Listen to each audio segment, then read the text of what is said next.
Halo kawan BRIN, kembali lagi di Kabar Kawasan, program berita dari Badan Riset dan Inovasi Nasional yang menyajikan informasi terkini seputar riset dan inovasi di berbagai kawasan di Indonesia.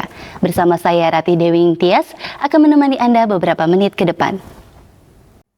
Saat ini sedang berlangsung perjanjian kerjasama antara Pusat Riset Teknologi, Pengujian dan Standar dengan PT Akustika Suara Indonesia. Kolaborasi ini bertujuan mengembangkan tabung impedansi akustik dengan kemampuan pengujian pada rentang frekuensi luas, yakni 50 Hz hingga 10.000 Hz, untuk memenuhi kebutuhan industri akustik nasional dan internasional. Produk tabung impedansi komersial saat ini umumnya memiliki keterbatasan pada frekuensi rendah, sementara bahan peredam dengan spesifikasi tinggi membutuhkan pengujian pada frekuensi yang jauh lebih luas. Oleh karena itu, melalui penelitian dan pengembangan bersama, Akustika Suara Indonesia dan Badan Riset Inovasi Nasional berkomitmen menciptakan solusi inovatif yang dapat mengisi kebutuhan tersebut.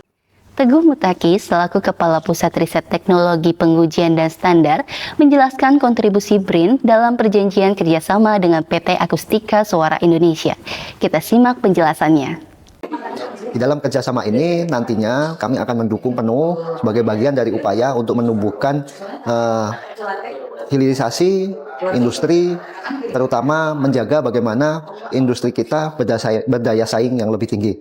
Pusat Riset Teknologi Pengujian dan Standar ikut membantu menerapkan standar yang berkelanjutan dan bagaimana produk-produk dalam negeri ini bisa comply dengan standar. Dan lebih khususnya pusat kami membuat suatu alat, device, perangkat yang lebih kompatibel dan dari segi cost efisiensi yang lebih rendah sehingga produsen manufacturer produk peredam tidak perlu membangun suatu ruangan yang anekoik, kemudian boros dan lebih mahal.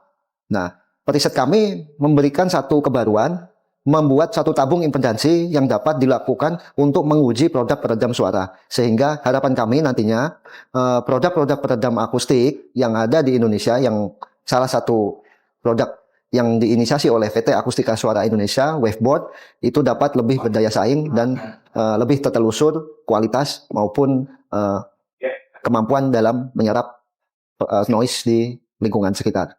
Peneliti ahli media Pusat Riset Teknologi Pengujian dan Standar Denny Hermawanto menjelaskan tentang metode pengukuran untuk material peredam akustik.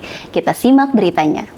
Bahannya ini ditaruh di tengah-tengah tabung, kemudian di ujung tabung satunya nanti akan diberikan sumber suara. Nah, sumber suara ini akan lewat di dalam tabung itu, kemudian mengenai material yang akan diuji itu, kemudian suara yang dihasilkan oleh sumber suara tadi dengan suara yang dipantulkan oleh bahan, nanti akan kedua-duanya akan diukur secara simultan.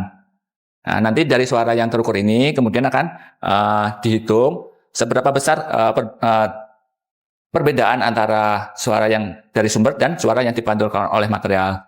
Dari transfer function-nya nanti itu akan dapat diturunkan nilai koefisien serapan suatu bahan. Vicky Halim Maulana selaku CEO PT Akustika Suara Indonesia mengungkapkan harapan tentang perkembangan riset di industri akustik. Kita simak penjelasannya.